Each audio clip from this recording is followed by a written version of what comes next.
நண்பர்கள் அனைவருக்கும் என்னுடைய அன்பான பணிவான வணக்கம். என் பெயர் ஜான். நான் ஒரு குடிநோயாளி. ஏழாமல இறைவனோட அருளாலையும் தோழமையில இணைந்து செயல்படுவதால் நான் பெற்றுக்கொள்ளக்கூடிய அனுபவம் தெம்பு நம்பிக்கையாலையும் இன்னைக்கு ஒரே ஒரு நாள் நான் குடிக்கல, தெளிவாக மன நிறைவாக அமைதியாக வாழ என்னாலான எல்லா முயற்சிகளையும் செய்து கொண்டிருக்கின்றேன். நண்பர் பிராங்க்லின் குறிப்பிட்டது போல கோயம்புத்தூர் ஒருங்கிணைப்பு மனசாட்சியின் தீர்மானத்தின் அடிப்படையில தினசரி இரவு 9:30 to 10:30 நடக்கிற இந்த ஆன்லைன் மீட்டிங்ல 24 hours a day 24 மணி துளிகள் ஒரு நாள் அப்படின்ற புத்தகத்துல இருந்து ஒவ்வொரு நாளும் ஒவ்வொரு பக்கமாக எடுத்து வாசித்து விளக்கம் பார்த்து கலந்தாய்வு செய்து இந்த கூட்டத்தை நடத்தி கொண்டிருக்கின்றோம். அதன் தொடர்ச்சியாக இன்றைக்கு நாம அடைந்திருக்கிற பக்கம் செப்டம்பர் மாதம் 22ஆம் நாள். இந்த செப்டம்பர் 22ஆம் நாளுக்கான சிந்தனையை வாசிக்குமாறு நண்பர் பிராங்க்லின் அவர்களை அன்போட பணிவோட அழைக்கிறேன். பிராங்க்லின் செப்டம்பர் 22 பிளீஸ் அதை வாசி.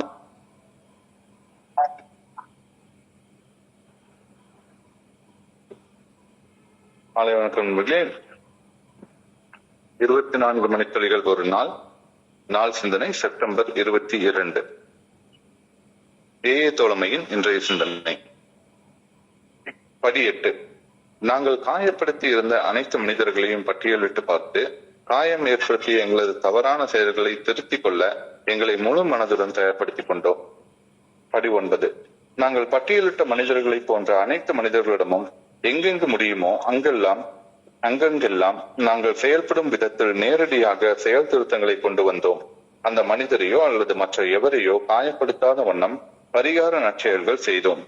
நாங்கள் செய்திருந்த தவறான செயல்களை சீரமைப்பு செய்வது மிகவும் கடினமாக தோன்றினது. செயல் திருத்தங்களை கொண்டு வந்து பரிகார நற்செயல்கள் செய்வது எங்களது கர்வத்தை காயப்படுத்த வல்லதாகவும் இருந்தது.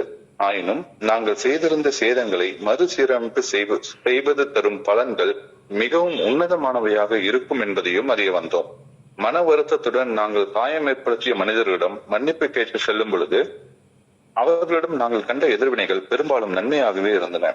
பரிகார நற்செயல்கள் செய்வதில் மூழ்குவதற்கு அசாத்திய துணிச்சல் தேவைப்பட்டது. ஆனால் பரிகார நற்செயல்கள் செய்ததால் ஏற்பட்ட நல்விளைவுகள் அச்செயல்கள் செய்ததை மிகவும் நியாயமாக தோன்ற வைத்தது. எங்களை அழுத்திக் கொண்டிருந்த மனபாரம் எங்களை விட்டு அகன்றது. எங்களுக்கு விரோதியா இருந்தவர்கள் எங்களது நண்பர்களாக மாற ஆரம்பித்தார்கள். மறுசீரமைப்பு செய்வதை சாத்தியப்படுத்துவதற்கு என்னால் இயன்றதை நான் செய்ய ஆரம்பித்து விட்டேனா? இன்றைக்கான தியானம்.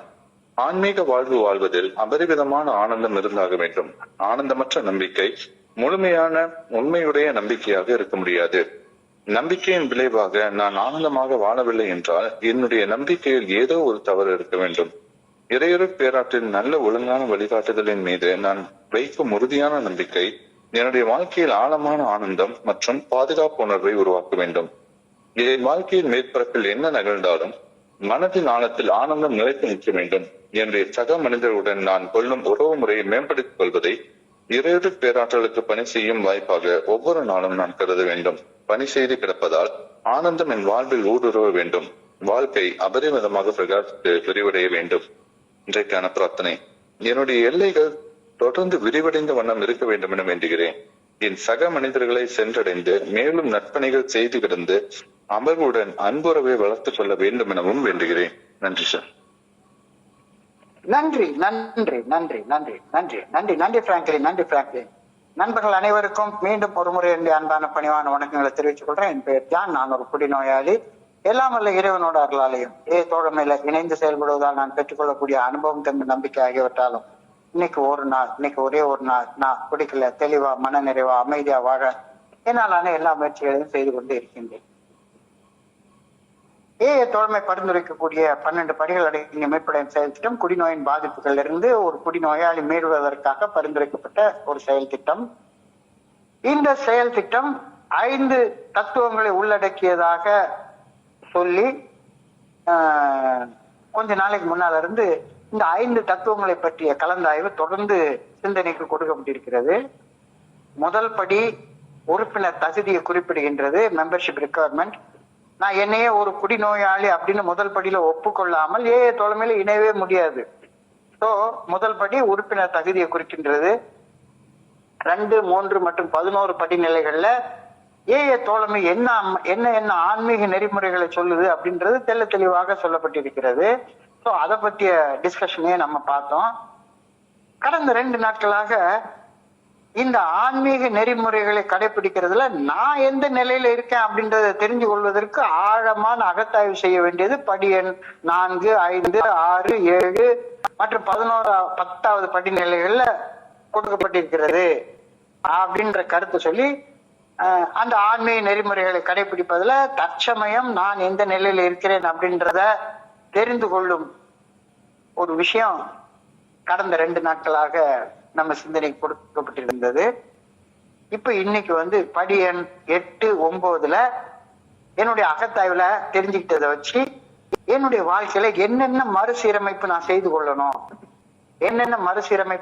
கொள்ளணும், ரெஸ்டிடியூஷன் அப்படின்னு சொல்றாங்க. ரெஸ்டிடியூஷன் என்றால் மறுசீரமைப்பு அப்படின்னு தெரிஞ்சுக்கிட்டு அதற்கு அப்புறமாக மறுசீரமைப்பு செய்து கொண்டு என்னுடைய வாழ்க்கையில கிடைச்சத என்னுடைய சக நண்பர்களோட பகிர்ந்து கொள்வது. அது படி எண் 12, அது நாளைக்கு. இன்றைக்கு படி எண் 8, 9ல என்ன மறுசீரமைப்பு செய்ய வேண்டும் அப்படின்னு அறிந்துணர்ந்து என்னை நானே புதுப்பித்து மறுசீரமைப்பு செய்து கொள்வதற்கான பரிந்துரைகள் இன்னைக்கு சிந்தனையில கொடுக்கப்பட்டிருக்கிறது. 8வது படிநிலை பரிந்துரை. Made a list of all persons we had harmed and became willing to make amends to them all அப்படின்றது 8வது படிநிலை பரிந்துரை. தமிழ்ல நாங்கள் காயப்படுத்தி இருந்த அனைத்து மனிதர்களையும் பட்டியலிட்டு பார்த்து காயம் ஏற்படுத்தி அந்த தவறான செயல்களை திருத்திக் கொள்ள எங்களை முழு மனதோடு தயார்படுத்தி கொண்டோம். எல்லா விஷயத்தையும் டைரக்டா இதை செய்யன்னு சொல்றதுக்கு முன்னால ஒரு செயல் செய்வதற்கு ஒன்னை தயார்படுத்தி கொண்டு அதுக்கப்புறமாக செயல்படு அப்படின்னு சொல்லுது.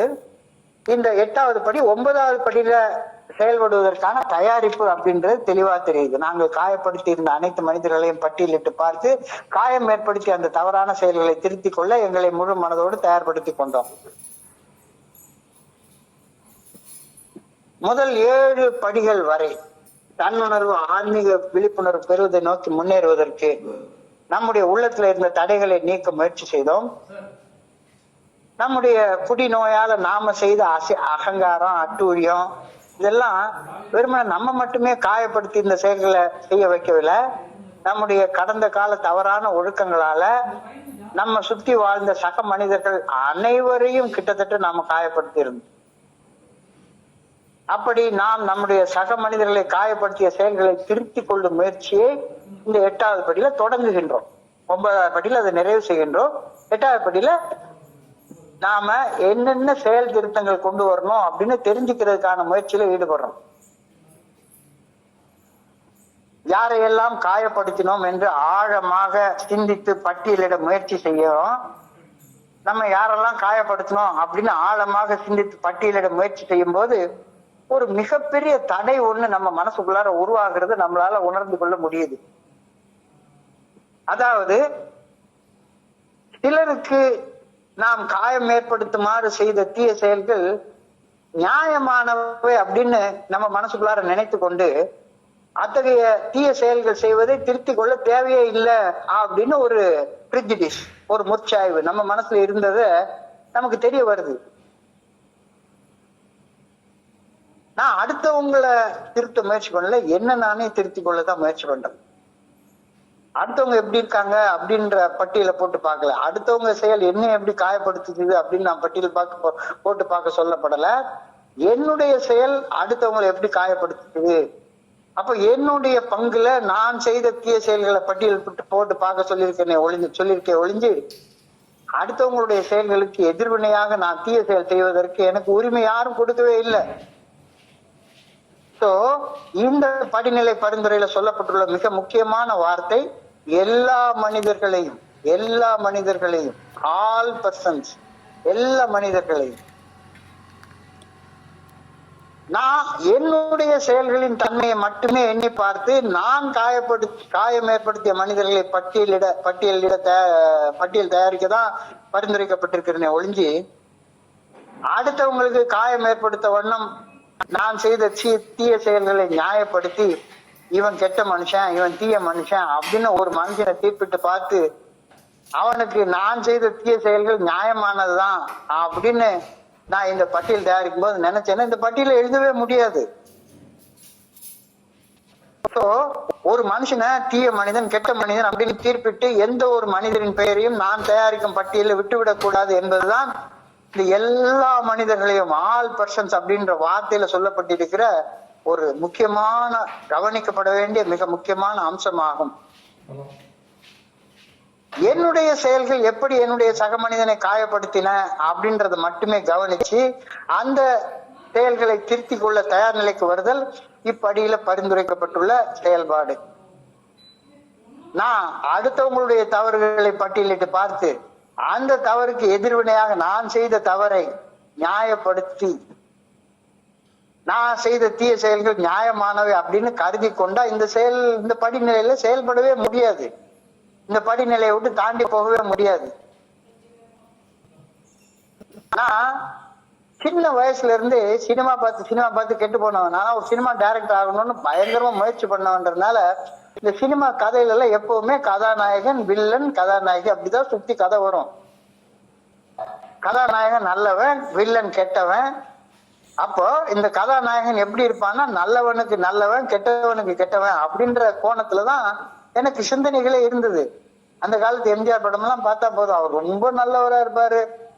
யாராச்சும் அவர் அடிச்சா கூட அடி வாங்கிப்பாரு, 2வது அடி வாங்கிப்பாரு, 3வது அடியில அவரு உதட்டோரம் கொஞ்சோண்டு ரத்தம் வரும். இந்த ரத்தத்தை தொடச்சு பார்த்த உடனே நான் நல்லவனுக்கு நல்லவன், கெட்டவனுக்கு கெட்டவன் அப்படின்னு கெட்ட செயல்கள் செய்வதற்கு எனக்குள்ளார ஒரு நியாயம் கற்பித்துக் கொள்றது என்னுடைய வழக்கமாக இருந்தது. ஒரு சினிமா டயலாக நான் திரும்பி அந்த காலத்துல சொல்லிட்டு அறிஞ்சது உண்டு. 4 பேருக்கு நல்லது செய்யறதாக இருந்தா எதுவுமே தப்பு கிடையாது அப்படின்னு, நானே கெட்ட செயல்கள் செய்யறது கூட நல்லதுதான் அப்படின்னு எனக்குள்ளார ஒரு தவறான கருத்தை நான் உருவாக்கி கொண்டிருந்தேன். நான் கெட்டவர்கள் என்று கருதுபவர்களுக்கு செய்த கெட்ட செயல்கள் நியாயமான செயல்கள் அப்படின்னு கருதி, நான் கெட்டவர்கள் என்று கருதுபவர்களை என் பட்டியல்ல, நான் தயாரிக்கக்கூடிய பட்டியல்களை சேர்க்காமல் விட்டு விடுவது இந்த வழிமுறையை தவறாக அணுகுவதாகும் அப்படின்னு பில்டபிள்யூ சொல்றாரு. மறுபடியும் வாசிக்கிறேன். நான் கெட்டவர்கள் என்று கருதுபவர்களுக்கு நான் செய்த கெட்ட செயல்களை நியாயம் அப்படின்னு கருதி கொண்டு நான் கெட்டவர்கள்னு சில பேரை தீர்ப்பிட்டு அவங்களுக்கு நான் செய்த தீய செயல்களுக்காக அவங்க அந்த பட்டியல சேர்க்க வேண்டிய அவசியம் இல்லை அப்படின்னு நான் அவங்க பேரை விட்டுட்டேன்னா இந்த பட்டியல் தயாரிக்கிறதுல நான் தப்பா அணுகிறேன்னு அர்த்தமாயிடும் அப்படின்னு சொல்றாரு. என்னால் காயப்பட்டவர்களை பட்டியலிட்டு பார்த்து அந்த தவறான செயல்களை திருத்திக் கொள்ள தயார் நிலைக்கு வருவது மட்டும்தான் இந்த படிநிலை பரிந்துரையின் நோக்கமே அன்றி, பிறரது தவறுகளை பட்டியலிட்டு பார்த்து என்னுடைய தவறான நடத்தையை நியாயப்படுத்துவதை நான் கைவிட்டாக வேண்டும். அதாவது இந்த இடத்துல வந்து பில்டபிள்யூ வந்து ஒரு கருத்தை சொல்றாரு. we stood at the turning point. நாம் ஒரு திருப்பு முனையில் நின்றோம். நான் அடுத்தவங்களுடைய செயல்களை பார்க்கறத விட்டுட்டு என்னுடைய செயல்களை மட்டுமே சீர்தூக்கி பார்க்க ஆரம்பிச்சு என்னுடைய செயல்கள்ல என்ன சீரமைப்பு செய்யணும் அப்படின்றத தெரிஞ்சுக்கதான் நான் இந்த படியை செய்யறேனே ஒழிஞ்சு நான் செய்யற தீய செயல்கள் நியாயம்னு ஒரு நாளும் கருதக்கூடாது. என்னால் காயப்பட்டவர்களை பட்டியலிட்டு பார்த்து அந்த என்னுடைய தவறான செயல்களை திருத்திக் கொள்ள தயார் நிலைக்கு வருவது மட்டுமே இந்த படிநிலை பரிந்துரையின் நோக்கமே அன்றி, பிறரது தவறுகளை பட்டியலிட்டு பார்த்து என்னுடைய தவறான நடத்தைகளை நியாயப்படுத்துவதை நான் கைவிட்டாக வேண்டும். ஒவ்வொரு மனுஷங்களும் அவரவரது கர்ம வினைகளுக்கு ஏற்ப விளைவுகளை அனுபவிப்பார்கள். இது வந்து இறைவன் படைத்த விதி.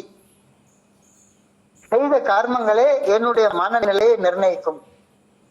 இந்த புரிதலின் வெளிச்சத்தில், இந்த லைட் ஆஃப் திஸ் அண்டர்ஸ்டாண்டிங், நான் 8வது வழிமுறை பரிந்துரைப்படி செயல்பட்டு என்னால் காயப்பட்ட அனைத்து மனிதர்களையும் பட்டியலிட்டு பார்க்கின்றேன்.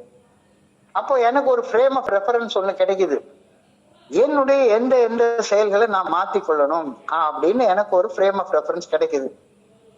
இப்படி நான் தயாரிக்கக்கூடிய பட்டியல்ல என்னை காயப்படுத்தி ஒரு மனிதன் பெயரை இணைப்பதற்கு, அந்த மனிதர் எனக்கு காயம் ஏற்படுத்திய செயல் செய்ததற்காக அவரை நான் மன்னித்தாக வேண்டும். மன்னிக்கலன்னா எப்படி அந்த பெயரை பட்டியல் எழுத முடியும்? இவருக்கு நான் காயம் ஏற்படுத்திய செயல் செஞ்சது நியாயம்தான் அப்படின்னு நினைச்சுட்டே உட்கார்ந்து இருப்பேன். மன்னித்தல் இந்த மன்னித்தல் அப்படின்ற வார்த்தை வந்து எனக்கு ரொம்ப குழப்பமான வார்த்தை. மன்னித்தல்னா என்ன? ஏதோ ஒரு படத்துல ஒரு டயலாக் வரும், தமிழ்ல எனக்கு பிடிக்காத ஒரு வார்த்தை மன்னிப்பு. மன்னித்தல் தான் தவறு, தமிழ்ல எனக்கு பிடிக்காத வார்த்தைன்னு ஒரு ஹீரோ ஒரு டயலாக் பேசுவார். எனக்கு மன்னிக்கிறதுனா பிடிக்கவே பிடிக்காது. அப்ப மன்னித்தல்னா என்னன்னு தெரிஞ்சுக்காம மன்னிக்கிற செயலை என்னால செய்ய முடியாது. அப்ப என்னுடைய குருஜி கிட்ட இருந்து நான் கத்துக்கிட்ட ஒரு பாடத்தை நண்பர்களோட பகிர்ந்து கொள்ள நினைக்கிறேன். மன் பிளஸ் இற்றல் இஸ் ஈக்குவல் டு மன்னித்தல் அப்படின்னு அவர் சொல்லுவார். மன் என்றால் மனசு, இற்றல் என்றால் இல்லாது செய்து விடுதல், அதுதான் மன்னித்தல். அதாவது மனதில் வெறுப்பும் மன கசப்பும் இல்லாது செய்து விடுதலே மன்னித்தலாகும். இந்த வழிமுறையில் நான் தயாரிக்கும் பட்டியலில் நான் ஒவ்வொரு மனிதரின் பெயரையும் சேர்க்கையில் அவர் மேல எனக்கு மன கசப்போ வெறுப்போ இல்லாது செய்துவிட்டு அதற்கு அப்புறமாக அவருடைய பெயரை சேர்க்க வேண்டும் அப்படின்னு சொல்லப்படுகிறது. எல்லா மனிதர்களையும், எனக்கு காயம் ஏற்படுத்திய அனைத்து மனிதர்களையும், யார் யார் மேலாம் எனக்கு மன கசப்பு வெறுப்பு இருக்கோ அந்த மன கசப்பு வெறுப்பு, அதைத்தான் ரிசன்மெண்ட்னு சொல்றாங்க. எல்லா ரிசன்மெண்ட்டையும் தூக்கி குப்பை தொட்டில அகத்தாய்வு செய்து தூர போட்டுட்டு அதுக்கு அப்புறம் தான் அந்த மனுஷங்களுடைய பெயர் இந்த பட்டியல என்னால சேர்க்க முடியும். எனக்குள்ளார தேங்கி இருக்கக்கூடிய வெறுப்பையும் மன கசப்பையும் ரிசன்மெண்ட்ஸையும் வேறு இருக்கும் போது பிறருக்கு வெறுப்பையும் மன கசப்பையும் ஏற்படுத்தக்கூடிய செயல் செய்வதை திருத்திக் கொள்ளும் தயார் நிலையை நான் இயல்பாக வந்தடைகின்றேன் அப்படின்னு தோழமை எனக்கு சொல்லி தருது. இப்போ எனக்கு இந்த 8வது படியில மன்னித்தல்னா என்னன்னு உனக்கு தெரிஞ்சுக்குதா அப்படின்னு ஒரு கேள்வி என்னுடைய குருஜி அடிக்கடி கேட்பார். மன்னித்தல்னா என்னன்னு தெரியுதா? மன்னித்தல்னா என் மனசுக்குள்ளார மன கசப்பு வெறுப்பு இல்லாம செய்து விடுதலுக்கு பேர் மன்னித்தல். நான் மன்னிச்சுட்டேன்னு வெறும் வார்த்தையில சொல்லிட்டு என் மனசுக்குள்ளார யார் மேலேயாவது வெறுப்போ மன கசப்போ வச்சுட்டு இருந்தேன்னா நான் மன்னிக்கலன்னு தானே அர்த்தம். இப்போ மன்னித்தல் என்றால் என்னவென்று நான் புரிந்து கொள்கின்றேனா, மன்னிப்பதால் மட்டுமே மன்னிப்பு பெற முடியும் என்ற கருத்தோட உடன்படுகின்றேனா, நான் மன்னிப்பு கேட்க வேண்டிய அவசியம் ஏற்படுத்தும் செயல்கள் செய்வதை திருத்திக் கொள்ள தயார் நிலையில இருக்கின்றேனா? இந்த 3 கேள்விகளுக்கு இந்த படிநிலையில பதில் சொல்லி சொல்றாங்க. சோ நான் காயம் ஏற்படுத்திய மனிதர்கள் அனைவரையும் பட்டியலிட்டு பார்க்க எனக்கு உதவுமாறு கடவுளுடைய உதவியை கேட்கிறேன். நான் வெறுமனே நான் செய்த தவறான செயல்களை நியாயப்படுத்திட்டு அவங்க செய்த தவறான செயல்களுக்கு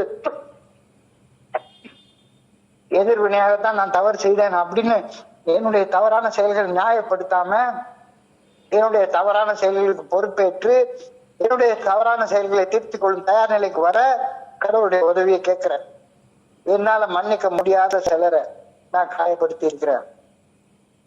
என்னால மன்னிக்க முடியாத பல பேரை நான் காயப்படுத்தி இருக்கிறேன்.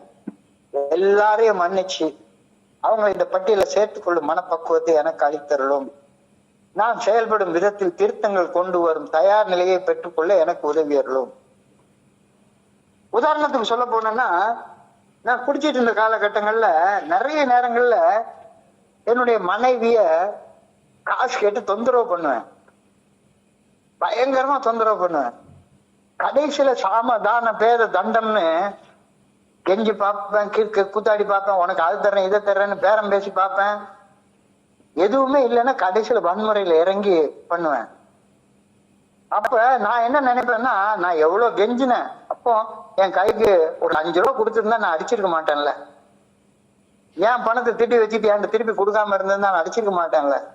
அப்ப நான் என்னுடைய மனைவி அடிச்சது நியாயம்தான் அப்படின்னு நான் எனக்குள்ளாரையே ஒரு நியாயப்படுத்திட்டு இருந்திருந்தேன்னா என்னுடைய மனைவிக்கு நான் செய்த அந்த தவறான செயல்களை திருத்திக் கொள்ளக்கூடிய தயார் நிலையை வர முடியாது.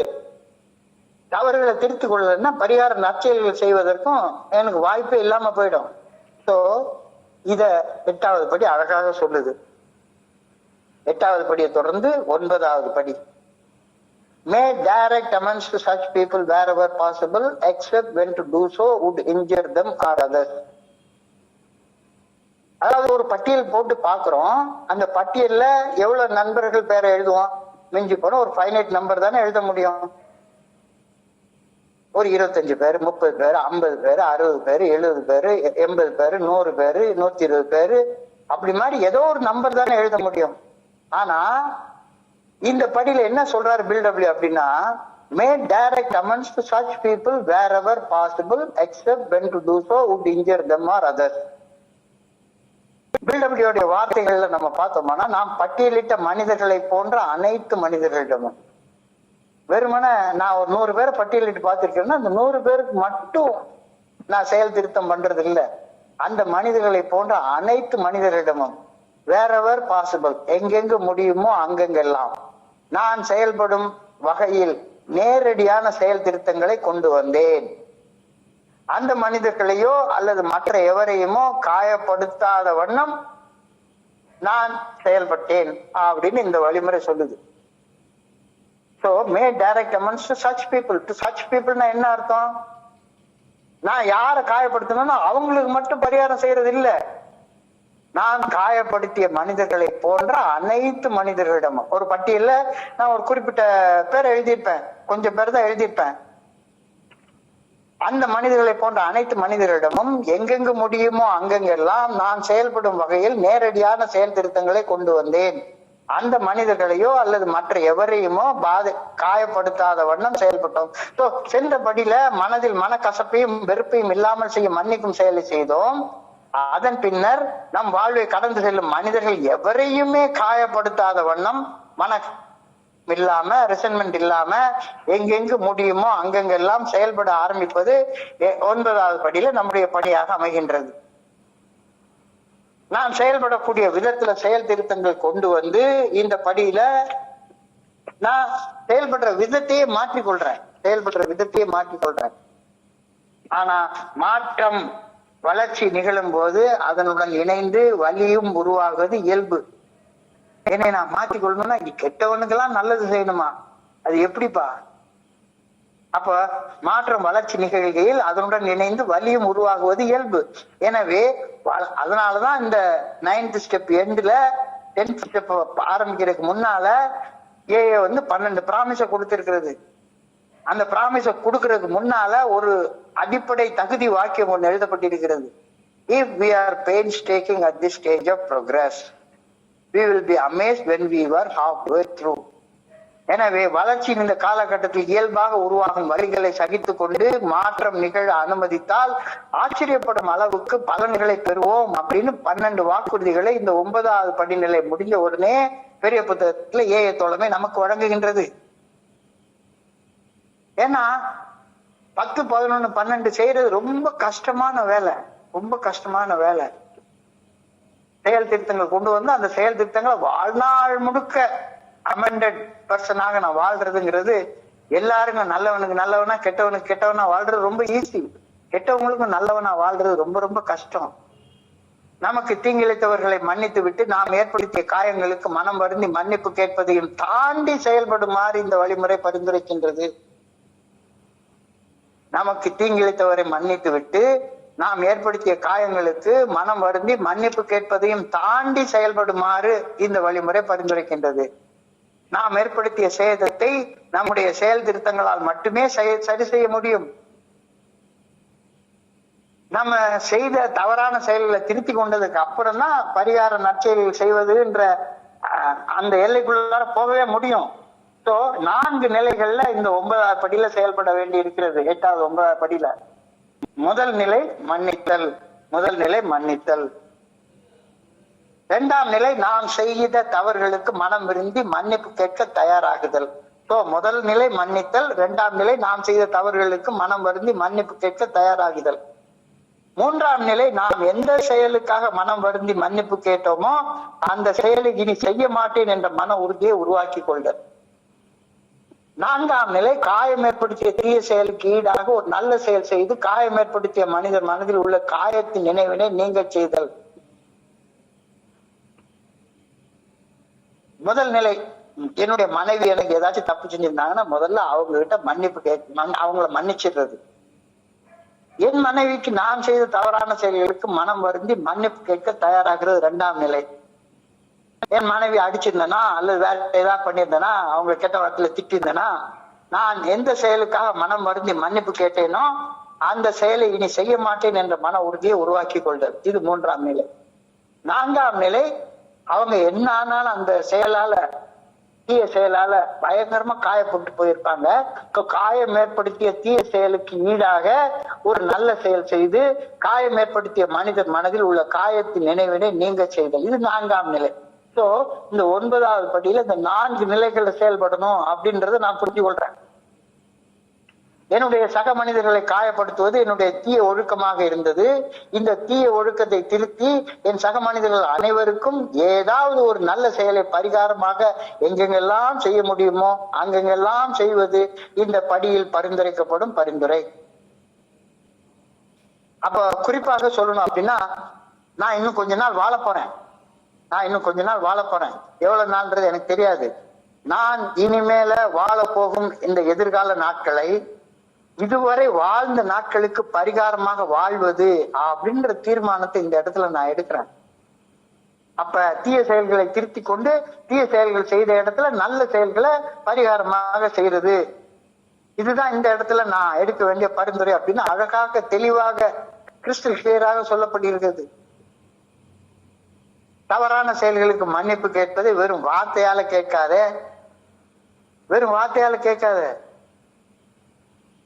நீ தவறு செஞ்சுட்டா வா, இன்னைக்கு ஒரு நாளைக்கு உன்னை ஹோட்டலுக்கு கூட்டு போறேன், கோழிக்கறி குடல் கறி வாங்கி தர்றேன், சினிமா கூட்டு போறேன், அதுக்கப்புறம் திரும்பியும் அடிப்பேன், திரும்பியும் கூட்டிட்டு போவேன், மன்னிப்பு கேட்பேன், உனக்கு பிடிச்சது ஏதாவது நகை நட்டு வாங்கி கொடுப்பேன்.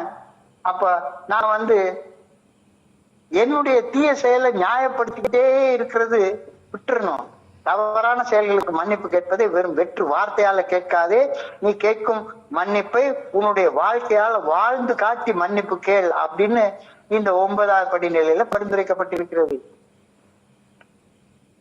நான் செய்த தவறை திருத்திக் கொள்ளும் வரை அந்த தவறு செய்த நினைவு என்னை ஒரு செயல் அடிமையாக முடக்கி வைத்திருக்குமே தவிர இந்த உலகம் அது போக்குல அதுவாட்டுக்கு சுதந்திரமா அதுவாட்டுக்கு போயிட்டே தான் இருக்கும்.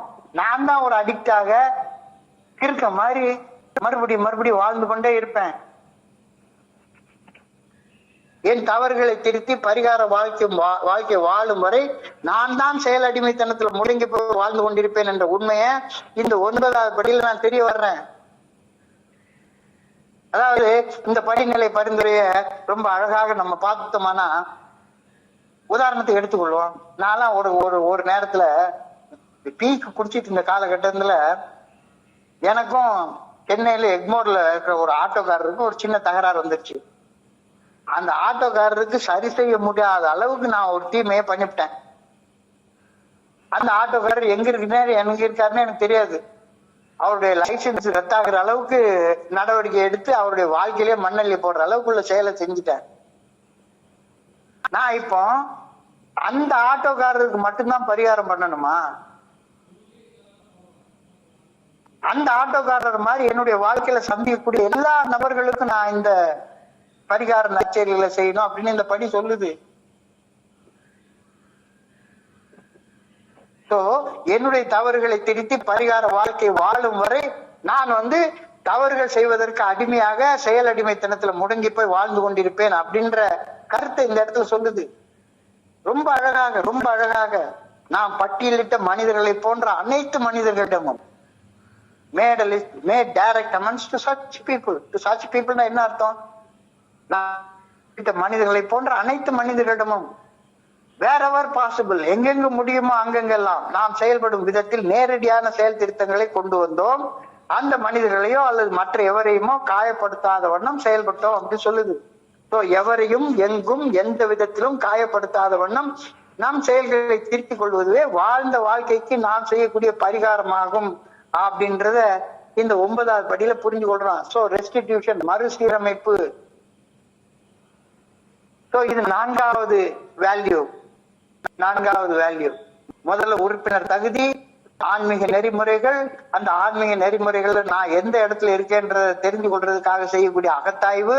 அந்த அகத்தாய்வு செய்து கொண்டதுல நான் கண்டுபிடிச்ச என் வாழ்க்கையில எந்தெந்த விதங்களை நான் சீரமைப்பு செய்து கொள்ளணும் அப்படின்றத தெரிஞ்சு கொண்டு அதை செய்யறது இந்த 8, 9வது படிகள். நான் வருந்துகின்றேன் என்று மன்னிப்பு கேட்ட பின்னர் பிறரை வருத்தம் அடைய வைத்த அந்த செயல்களை இன்னமும் நான் செஞ்சுக்கிட்டே இருக்கிறேன்னா, நான் கெட்ட வார்த்தை பேசினேன்னா, என் மனைவியை கெட்ட வார்த்தையை சொல்லி திட்டினேன்னா அவங்க வருத்தம் அடைவாங்க. உடனே போய் மன்னிப்பு கேட்பேன், ஏமா தெரியாம சொல்லிட்டேன்னு. 2 நாள் கழிச்சு அதே வார்த்தையை திரும்பவும் சொல்லி நான் கேட்டுட்டே இருக்கிறேன்னா, இது ஒரு வாடிக்கையா மாத்திடுச்சா காயம் ஏற்படுத்த வேண்டியது, மன்னிப்பு கேட்க வேண்டியது, காயம் ஏற்படுத்த வேண்டியது, மன்னிப்பு கேட்க வேண்டியது. சோ நான் வருந்துகிறேன் என்று மன்னிப்பு கேட்ட பின்னர் பிறரை வருத்தம் அடைய வைத்த அந்த செயல்கள் செய்வதிலிருந்து விலகி வாழ கற்றுக்கொண்டு விட்டேனா? என் சக மனிதர்களை மிகவும் காயப்படுத்தி ஒரு செயல் செய்தது உருவாக்கிய நினைவு அவர்களிடமிருந்து நீங்குவதற்கு நான் என்ன நல்ல செயல் செய்யலாம்னு யோசிச்சு பாக்குறேன்னா, இது 9வது படி. சோ நான் என் சக மனிதர்களுக்கு காயம் ஏற்படுத்தும் வகையில் செயல் செய்ததை திருப்பிக் கொள்ள எனக்கு உதவியுள்ள கடவுளை நான் வேண்டி கேட்டுக்கொள்கின்றேன். எங்கெங்கு முடியுமோ அங்கெங்கெல்லாம் செயல் திருத்தங்கள் கொண்டு வருகையில் எவரையும் காயப்படுத்தாமல் செயல்படும் பக்குவத்தை நான் பெற்றுக்கொள்கின்றேன். இப்ப நான் வாழ போகக்கூடிய எஞ்சிய வாழ்நாட்களை இதுவரையில் வாழ்ந்த வாழ்க்கைக்கு பரிகாரமாக வாழும் மனப்பக்குவத்தை நான் கடவுள்கிட்ட வேண்டி பெற்றுக் கொள்கின்றேனா? இது 9வது படியில எனக்கு கிடைக்கக்கூடிய விஷயம். செய்த தவறுகளை திருத்திக் கொண்டு அவற்றை செய்யாது இருப்பதும், அவற்றுக்கு பதிலாக பரிகார நற்செயல்கள் செய்ய பழகிக் கொள்வதும் என் தனி மனித அகங்காரத்தை ரொம்ப சோதிச்சு பார்க்கணும். இவனெல்லாம் அடிச்சு நிமித்தி தூர போட்டுறணும். இடம் இருக்கிற இடம் தெரியாம அவனை தூரத்துக்கு போட்டணும். ஏன்னா சினிமா பார்த்து நான் நல்லவனுக்கு நல்லவன், கெட்டவனுக்கு கெட்டவன் அப்படின்ற மனப்பான்மையிலே நான் வாழ்ந்து கொண்டிருக்கிறேன். அப்போ என்னுடைய வாழ்க்கையில அமெண்ட்மெண்ட்ஸ் கொண்டு வர்றது, ரெஸ்டிடியூஷன் பண்றது, சீரமைப்பு பண்றது என்னுடைய ஈகோவை பாதிக்குது. இவனெல்லாம் சும்மா விடக்கூடாது அப்படின்னு தான் எனக்கு மனசுல தோணுது. இந்த 8, 9 படிநிலை பரிந்துரைகளின்படி செயல்படுவது எனக்கு ஆழ்ந்த மன அமைதியையும் சிதைந்து போயிருந்த உறவுகளை சீரமைக்கவும் உதவும்ன்றது போக போக போக போகதான் நல்லா தெரியுது. 8, 9 படிநிலைகள்ல செயல்படுவது ஏன் கடினமாக தோன்றுகின்றது அப்படின்னு பார்த்தா, அது என்னுடைய அகங்காரத்துக்கும் கர்வத்துக்கும் எதிரான செயலாக இருக்கின்றது. நான் செய்த தவறுகளை ஒப்புக்கொள்வது, அவற்றிற்காக முழு பொறுப்பை ஏற்பது, அதுக்கு என்னுடைய அகங்காரம் தடையாக இருக்கிறது. நான் எவ்வளவு பெரிய ஆளு, இவனெல்லாம் சும்மா விடலாமா அப்படின்ற என்னுடைய அகங்காரம். எதிர்வினை குறித்த அச்சம். நான் காயப்படுத்திய மனிதர் என் மீது கொல்ல வெறியில இருப்பாரு சில பேர்லாம். அவங்க என்னுடைய மன்னிப்பை நிராகரித்து விடுவாங்களோ அப்படின்ற பயம். சில நேரத்துல நான் ஏற்படுத்தி இருக்கும் சேதத்தை சரி செய்ய என்னுடைய நேரத்தை செலவு பண்ணணும், பணத்தை செலவு பண்ணணும், கடுமையான முயற்சி எடுக்கணும், கடினமாக உழைக்கணும். இதெல்லாம் எதுக்குயா தேவை? இப்பதான் நான் குடிக்கல, பேசாம அப்படியே விட்டுட்டு போயிடலாமே அப்படின்னு என்னுடைய மனசு சொல்லுது. தவறை சரி செய்வதற்கான வழிமுறைகள் ஒரு பட்டியல் போட்டு பாரு. நீ என்னுடைய செயல்கள் யாரையெல்லாம் காயப்படுத்தியது அப்படின்னு ஆழமாக சிந்திச்சு பாரு. அடுத்தவங்க உனக்கு செய்த தவறான செயல்களை மன்னிச்சுடு. நீ செய்த தவறான செயல்களுக்கு வருத்தம் தெரிவி. தெளிவான மற்றும் நேர்மையான மனசோட மன்னிப்பு கேளு. உன்னுடைய செயல்களை திருத்தம் கொண்டு வா. காயம் ஏற்படுத்திய செயல்கள் மீண்டும் நிகழாதவாறு பொறுப்போட செயல்படு. சேதத்தை சரி செய், பரிகார நற்செயல்கள் செய், ரெஸ்டிடியூஷன் மறுசீரமைப்பு செய். இதனால உனக்கு என்ன கிடைக்கும்? கிளியர் கான்சியன்ஸ், தெளிவான மனசாட்சி. நெஞ்சில இருந்த பாரம் நீங்கி இயல்பாக இயற்கையாக உன்னால இருக்க முடியும். உன்னுடைய வாழ்க்கைய நம்பிக்கை மீட்டெடுப்பு இதனால உறுதி செய்யப்படும். முறிந்த உறவுகள் சீரமைய தொடங்கும். என்னுடைய மனைவி கூட இருந்த உறவு 30 வருஷத்துக்கு முன்னால இருந்ததுக்கும் இப்போ இருக்கிறதுக்கும் எவ்வளோ மாறி இருக்குது. புதிய நண்பர்கள், நான் எத்தனை நண்பர்கள் என்னுடைய செயல்களால் எனக்கு எதிரியாக மாறி இருந்தவங்க எல்லாம் இன்னைக்கு நண்பர்களாக மாற ஆரம்பிக்கிறாங்க. So making restitution for wrongs we have done is often very difficult. It hurts our pride, but rewards are great.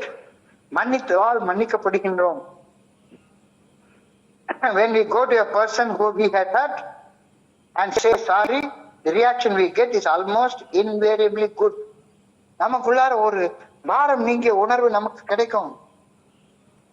பரிகார நற்செயல்கள் செய்ய அசாத்திய துணிச்சல் தேவைப்பட்டது. ஆனால் பரிகார நற்செயல்கள் செய்ததால் ஏற்பட்ட நல்ல விளைவுகள் அச்செயல்கள் செய்ததை மிகவும் நியாயமாக இன்னைக்கு தோண வைக்குது.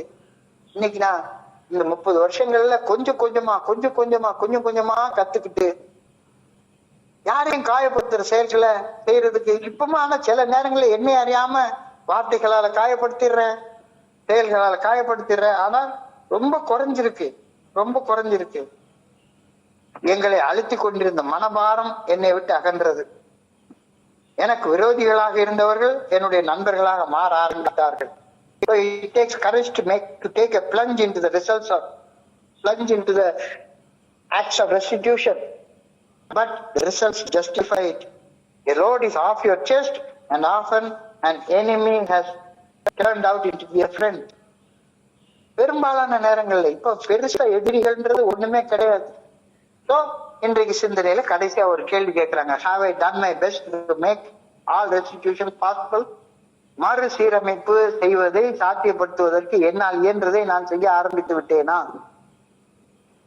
மறுசீரமைப்பு செய்வதற்கு நடவடிக்கை எடுத்துட்டியா? இல்ல நான் பாட்டுக்கு மீட்டிங் வந்து போயிட்டே தான் இருக்கிறேன், இன்னமும் அதே மாதிரிதான் பொண்டாட்டிக்கிட்ட அதே கெட்ட வார்த்தை போட்டு பேசுறதுதான், பொண்டாட்டி என்னைய கெட்ட வார்த்தை போட்டு பேசுறது, வீட்டுக்குள்ள 2 பேருக்கு இடையில உள்ள சண்டை நீட்டிக்கிட்டே இருக்குது, இன்னமும் உட்கார்ந்து குரூப்ல உள்ள மெம்பர் கூட சண்டை போட்டுக்கிட்டே இருக்கிறேன், டிசன்மெண்டோட இருக்கிறேன் அப்படின்னு சொன்னா தியானத்துக்கு கடந்து போ. உண்மையான ஆன்மீக வாழ்க்கை புற சூழல்கள் எப்படி இருந்தாலும் ஆழ் மனதுல நிலைத்து இருக்கக்கூடிய ஒரு உள்ளார்ந்த ஆனந்தத்தையும் மகிழ்ச்சியையும் பாதுகாப்பையும் அளிக்க வேண்டும். அல்லாட்டிப்பனா அது ஆன்மீக வாழ்க்கையே கிடையாது அப்படின்னு இன்னைக்கு தியானத்துடைய முதல் வரி சொல்லுது. உண்மையான ஆன்மீக வாழ்க்கை புற சூழல்கள் எப்படி இருந்தாலும் ஆழ் மனதுல நிலைத்து இருக்கக்கூடிய உள்ளார்ந்த ஆனந்தத்தையும் மகிழ்ச்சியையும் பாதுகாப்பையும் நமக்கு அளிக்க வேண்டும்.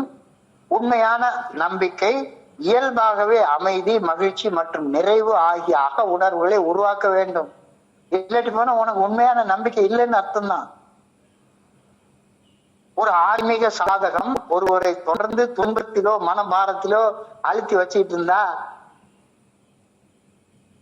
அதன் மைய நோக்கம் உண்மையான தொடர்பை கொண்டிருக்கவில்லை என்றுதானே அர்த்தமாகும். நான் தினசரி தியானம் பண்றேன், தினசரி பிரார்த்தனை பண்றேன், எல்லாம் பண்றேன், வழிமுறைகளை பண்றேன், ஆனா என்னுடைய ஆழ் மனதுல ஒரு உள்ளார்ந்த ஒரு ஆனந்தமும் மகிழ்ச்சியும் பாதுகாப்பும் இல்லை அப்படின்னு சொன்னா நீ ஏதோ தப்பு பண்ணிட்டு இருக்கேன்னு அர்த்தமாகுது. 1 நாள் 2 நாள் இல்ல, 1 வருஷம் 2 வருஷம் 3 வருஷம் 5 வருஷம் ஆகுது. அப்ப நீ உண்மையாகவே மறுசீரமைப்பு செய்து கொண்டிருந்தால், நம்பிக்கையோட செயல்பட்டு கொண்டிருந்தால், இயல்பாகவே மகிழ்ச்சி, அமைதி மற்றும் நிறைவு ஆகிய உணர்வுகள் உன் உள்ளத்துக்குள்ளார உருவாகி இருக்க வேண்டும் தானே. ஒரு ஆன்மீக சாதகம், பிரார்த்தனை சாதகம், அகத்தாய்வு இதெல்லாம் நான் சரியா செய்யறேன் அப்படின்னா என்னுடைய உள்ளத்துக்குள்ளார உறவு முறைகள் சீர்பட்டு இருக்கணும் தானே. ஆன்மீக மகிழ்ச்சி என்பது எளிதான வாழ்க்கையோ அல்லது குறைபாடற்ற சூழ்நிலைகளையோ சார்ந்திருப்பது இல்லை. அது கடினமான காலங்களிலும் சோதனை நேரங்களிலும் நல்ல ஒழுங்கான வழிகாட்டுதலின் பாதையில் இருந்து விலகாமல் நிலைத்திருக்கும் ஓர் உள் வலிமையை விளக்குகின்றது அப்படின்னு இன்னைக்கு தியானத்துல ஒரு வார்த்தை சொல்லுது. என்னுடைய வாழ்க்கையில குறைபாடுள்ள சூழ்நிலைகள் நிலவத்தான் செய்யும், கடினமான வாழ்க்கை நேரங்கள் வரத்தான் செய்யும், என்னை யாராச்சும் திட்டத்தான் செய்வாங்க, எனக்கு சில நோய்கள் வரத்தான் செய்யும். ஆன்மீக மகிழ்ச்சி என்பது எளிதான வாழ்க்கையை அல்லது குறைபாடற்ற சூழ்நிலைகளை சார்ந்து இருப்பது இல்லை. அது கடினமான காலங்களிலும் சோதனை நேரங்களிலும் இறையருள் பேரானுடைய நல்ல ஒழுங்கான வழிகாட்டுதலின் பாதையிலிருந்து விலகாமல் நிலைத்திருக்கும் ஓர் உள் வலிமை, அதுதான் ஆன்மீக மகிழ்ச்சி. இந்த தியானம் கவனத்தை குவிச்சு ஆழமாக சிந்திச்சு பாருங்க. மகிழ்ச்சியான நம்பிக்கை ஒவ்வொரு நாளும் சக மனிதர்களுக்கு பணி செய்து கிடக்கவும் அவர்களுடன் இணைந்து வாழவும் முற்படும் ஒரு வெளிப்படையான தாராளமான வாழ்க்கையை வாழ ஊக்குவிக்கின்றது. நான் ஆன்மீக வாழ்வதாக நினைத்து கொண்டிருந்து உண்மையில உள்ளத்துக்குள்ளார நினைத்த ஆனந்தத்தையும் நிறைவையும் உணரவில்லை என்றால் நான் வாழும் ஆன்மீக வாழ்வில் அடிப்படையில ஏதோ ஒரு பெரிய கோளாறு இருக்குன்னு தானே அர்த்தம். 40 வயசு ஆகி இன்னும் புறம் பேசுறத கூட நிறுத்த முடியல. 40 வருஷம் சோபர்னு சொல்லிக்கிறேன், ஆனா போன்ல பேசினா அடுத்தவங்களை பத்தி புறம் பேசிக்கிட்டே இருக்கிறேன். 40 வயசு ஆகிய 40 வருஷம் சோபர் ஆயிட்டேன், இன்னமும் என்னால நிறைவாக மன அமைதியோட காமத்தை கட்டுப்பாட்டுக்குள்ளார வச்சிருக்க தெரியல, ரூமை பூட்டி போட்டுட்டு இன்னமும் நான் பார்த்துக்கிட்டே இருக்கேன் அப்படின்னு சொன்னா நான் வாழும் வாழ்க்கை ஆன்மீக வாழ்க்கையில ஏதோ ஒரு பெரிய கோளாறு இருக்குன்னு அர்த்தம். If I am not happier as a result of my faith, there is possibly something wrong with it. Faith must bring me a deep feeling of happiness and security no matter what happens on the surface of life. வாழ்வின் வெளிப்புறத்துல மேற்பரப்புல என்ன நிகழ்ந்தாலும் மனதின் ஆழத்துல ஆனந்தமும் நிறைவும் நிலைத்து இருந்தா மட்டும்தானே நான் ஆன்மீக வாழ்க்கை வாழ்றேன்னே அர்த்தப்படும். இதெல்லாம் பண்ணணும் அப்படின்னா வாழ்க்கையில மறுசீரமைப்பு செய்து கொள்ளலன்னா இது நடக்காது தானே. So each new day is another opportunity to serve God and improve my relationship with other people. This should bring joy. Life should be abundant and outreaching. It should be glowing and outgoing in ever widening circle. இது ஒரு அமெரிக்காவுல ஒரு பெரிய பிரபலமான ஒரு எழுத்தாளர் எழுதின ஒரு கவிதையுடைய தொகுப்பு. Life should be glowing and outgoing in ever widening circle அப்படின்னு சொல்றாங்க. என் சக மனிதர்களுக்கு பணி செய்து கிடக்க எனக்கு கிடைக்கும் வாய்ப்பு இறையர் பேராற்றலுக்கு பணி செய்து கிடக்க எனக்கு கிடைக்கக்கூடிய வாய்ப்பாகும்.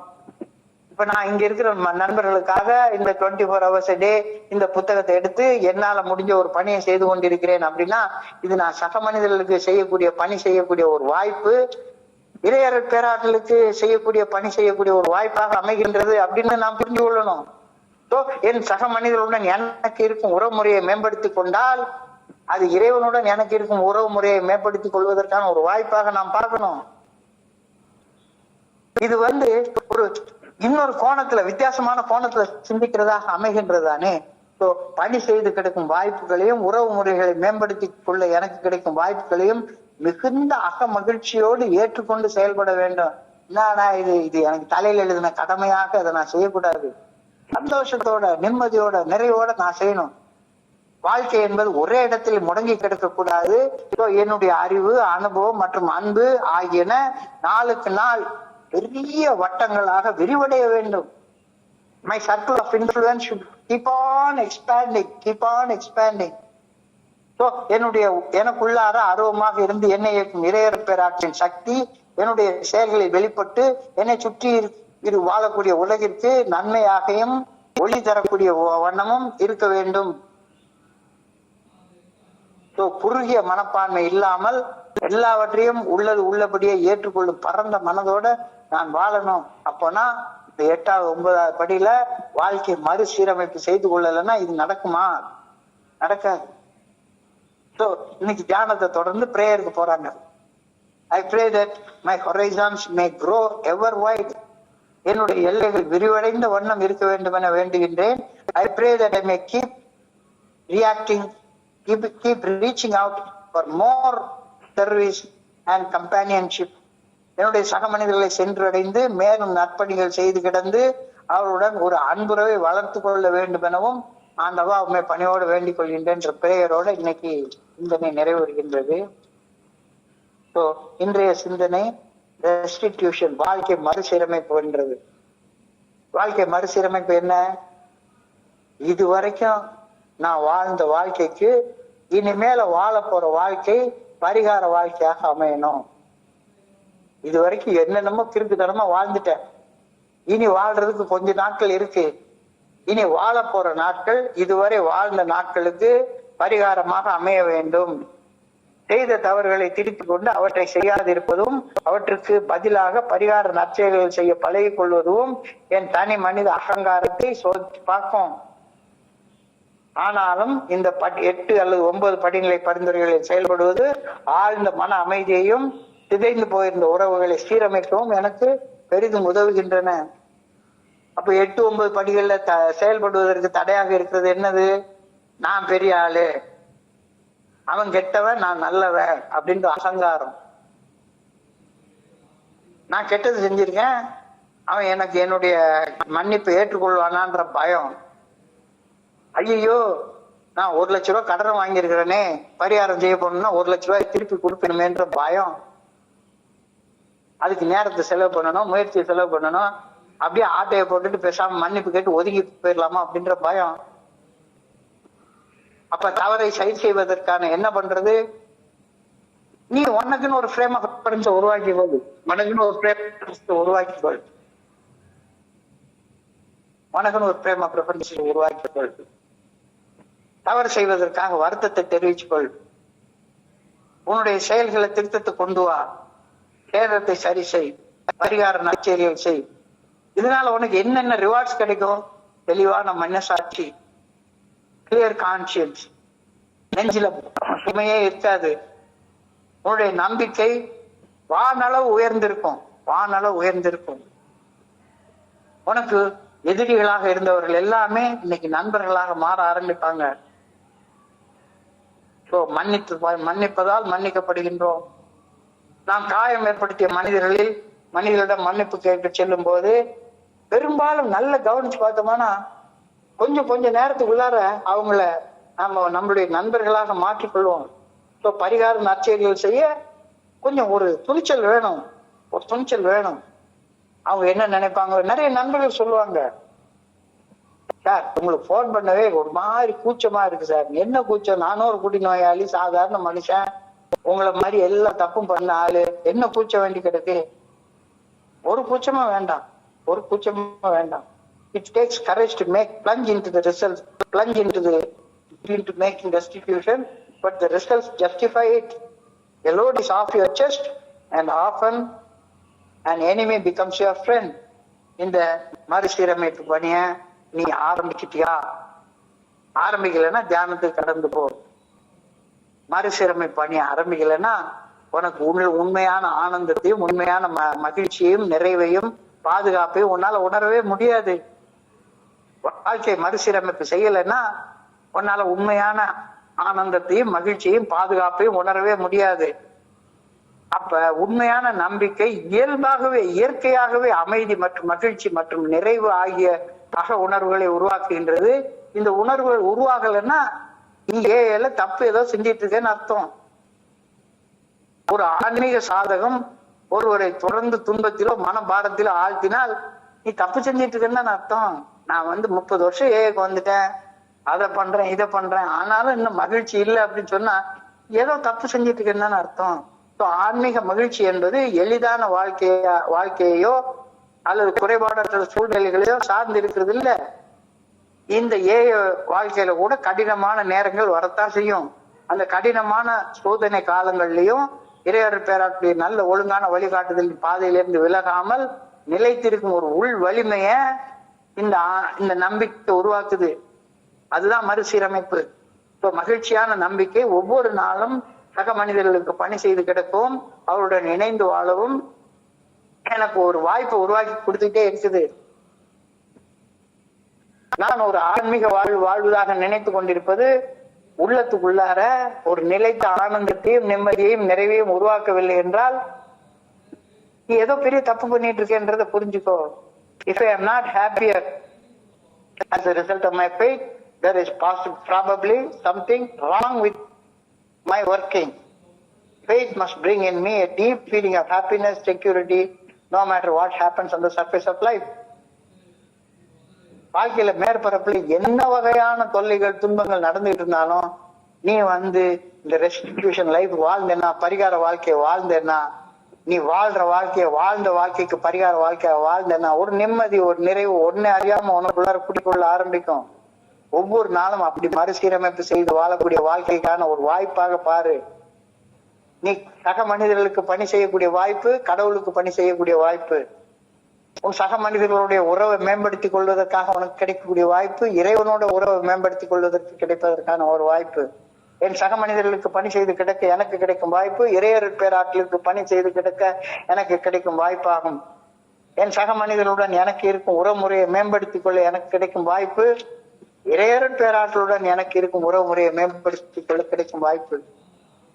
பணி செய்து கிடைக்கும் வாய்ப்புகளையும் உறவு முறைகளை மேம்படுத்திக் கொள்ள எனக்கு கிடைக்கும் வாய்ப்புகளையும் மிகுந்த அகமகிழ்ச்சியோட ஏற்றுக்கொள்ளணுமா வேண்டாமா? இதை விட்டுவிட்டு ஐயோ நான் பரிகாரம் செய்யணுமேனு மூஞ்சி திருப்பி வச்சுக்கிட்டு, வாங்கின கடன் திருப்பி கொடுக்கறதுக்கு மறுபடியும் மூஞ்சி திருப்பி வச்சுக்கிட்டு, ஐயோ இதுக்கு நேரம் செலவாகுமே, பணம் செலவாகுமே, ஒரு மாதிரியா அப்படியே தள்ளி ஓட்டி கொண்டு போயிடலாமா? பணி செய்து கிடைக்கும் வாய்ப்புகளையும் உறவு முறைகளை மேம்படுத்திக் கொள்ள கிடைக்கும் வாய்ப்புகளையும் மிகுந்த அகமகிழ்வோடு ஏற்று செயல்பட வேண்டும். வாழ்க்கை என்பது ஒரே இடத்தில் முடங்கி கிடக்கக்கூடாது. என்னுடைய அறிவு, அனுபவம் மற்றும் அன்பு ஆகியன நாளுக்கு நாள் பெரிய பெரிய வட்டங்களாக விரிவடைய வேண்டும் எனது உள் அருவமாக என்னை இயக்கும் இறையருள் பேராற்றலின் சக்தி என்னுடைய செயல்களில் வெளிப்பட்டு என்னை சுற்றி உள்ள உலகிற்கு நன்மையும் ஒளியும் தருவதாக இருக்க வேண்டும். அப்படி இல்லாட்டி போனா நீ 8, 9 படிகள்ல நீ செயல்படலன்னு அர்த்தமாயிடும். குறுகிய மனப்பான்மை இல்லாமல் எல்லாவற்றையும் உள்ளது உள்ளபடியே ஏற்றுக்கொள்ளும் பரந்த மனதோடு நான் வாழணும். I pray that my horizons may grow ever wide. என்னுடைய எல்லைகள் விரிவடைந்த வண்ணம் இருக்க வேண்டும் என ஆண்டவாவுமே பணியோட வேண்டிக் கொள்கின்றேன். I pray that I may keep reacting out for more service and companionship. என் சக மனிதர்களை சென்றடைந்து மேலும் நற்பணிகள் செய்து கிடந்து அவருடன் அன்புறவை வளர்த்து கொள்ள வேண்டும் என வேண்டி ஒவ்வொரு வாய்ப்பையும் மனிதர்களுக்கு பரிகாரம் செய்யக்கூடிய வாய்ப்பு இறைவனோட உறவை மேம்படுத்திக் கொள்வதற்கு கிடைக்க வாய்ப்பாக பாரு. மனிதர்களுக்கு பணி செய்யக்கூடிய வாய்ப்பு கடவுளுக்கு பணி செய்யக்கூடிய வாய்ப்பாக பாரு. இந்த வாய்ப்பு ரொம்ப ஒரு முக்கியமானது.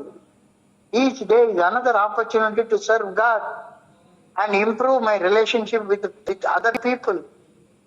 This should bring joy. Life should be abundant. Life should be outreaching. It should be glowing and outgrowing and ever widening. என்னுடைய சர்க்கிள் ஆஃப் இன்ஃபுளுன்ஸ் விரிவடைந்து கொண்டு இன்னமும் நான் 39 வயசுக்குள்ளார ஏக்குள்ளார வந்தேன். இப்ப 70 வயசுக்குள்ளார என்னுடைய சர்க்கிள் ஆஃப் இன்ஃபுளுன்ஸ் இன்னும் குறைஞ்சிக்கிட்டே போயிட்டு இருந்ததுன்னா நான் ஏல ஏதோ தப்பு பண்றேன்னு அர்த்தமாயிடும். அப்படி இருக்காது. Life should be abundant and outreaching. It should be glowing and outgoing in ever widening circle. என் சக மனிதர்களுக்கு பணி செய்த எனக்கு கிடைக்கும் வாய்ப்பு, இறையர் பேராற்றுக்கு பணி செய்து கிடைக்கக்கூடிய வாய்ப்பு, என் சக மனிதர்களோட உறவை மேம்படுத்திக் கொள்ள எனக்கு கிடைக்கிற வாய்ப்பு, இறைவனோட எனக்கு உறவை மேம்படுத்திக் கொள்ள கிடைக்கக்கூடிய வாய்ப்பு. இந்த வாய்ப்பு விரிவடைந்த வண்ணம் இருக்கணும் தானே. வாய்ப்புகளை மகிழ்ச்சியோட ஏற்றுக்கொள். பரிகாரம் செய்ய ஏதாவது வாய்ப்பு கிடைச்சதுன்னா அத ரொம்ப மகிழ்ச்சியோட ஏற்றுக்கொள். ஐயோ இவனுக்கெல்லாம் பரிகாரம் செய்ய வேண்டி இருக்கே, வாங்கின கடன் திருப்பி கொடுக்க வேண்டி இருக்கு, அழகா அப்படியே ஒரு மாதிரி ரூட்டை போட்டு போயிட்டே இருந்திருக்கலாமே. கடனை வாங்குறத நிறுத்தினா இன்னும் கூட கடனை வாங்கிட்டே உட்கார்ந்து இருந்தா என்ன அர்த்தம்? வாழ்க்கை என்பது ஒரே இடத்தில் முடங்கி இருக்க கூடாது. என்னுடைய அறிவு, அனுபவம் மற்றும் அன்பு ஆகியவன நாளுக்கு நாள் பெரிய பெரிய வட்டங்களாக விரிவடைய வேண்டும். எனக்குள்ளார அருவமாக இருந்து என்னை இறையருள் பேராற்றின் சக்தி என்னுடைய செயல்களில் வெளிப்பட்டு என்னை சுற்றி உள்ள உலகிற்கு நன்மையும் ஒளியையும் தர வேண்டும். குறுகிய மனப்பான்மை இல்லாமல் எல்லாவற்றையும் உள்ளது உள்ளபடி ஏற்று செயல்படக்கூடிய சக்தி எனக்கு வேணும். என்னுடைய எல்லைகள் விரிவடைந்த வண்ணம் இருக்க வேண்டும் என ஆண்டவாவுமே பணியோடு வேண்டிக் கொள்கின்றேன். என் சக மனிதர்களை சென்றடைந்து மேலும் நற்பணிகள் செய்து கிடந்து அவருடன் அன்புறவை வளர்த்து கொள்ள வேண்டும் எனவும் ஆண்டவாவுமே பணியோடு வேண்டிக் கொள்கின்றேன் என்ற பிரேயரோட இன்றைய சிந்தனை முடிவடைகின்றது. இன்றைய சிந்தனையை படிக்கிறப்ப என் மனதை கடன் சென்ற சிந்தனைகளை உங்களோட பகிர்ந்து கொள்ள இந்த நல்ல வாய்ப்பு உருவாக்கி கொடுக்க இந்த குழுவிற்கு என்னுடைய மிக பணிவான நன்றிகளை தெரிவித்துக் கொள்றேன். இதுவரைக்கும் பொறுமையாக கேட்ட ஒவ்வொரு நண்பருக்கும் என்னுடைய பணிவான நன்றிகள். இந்த இரவு பொழுது நண்பர்களுக்கு இனிமையான இரவாக அமையணும்னு இறைவனை பணியோட வேண்டிக் கொள்கின்றேன். நன்றி நன்றி நன்றி நன்றி நன்றி நன்றி நன்றி. வாழ்க வையகம், வாழ்க வளமுடன்.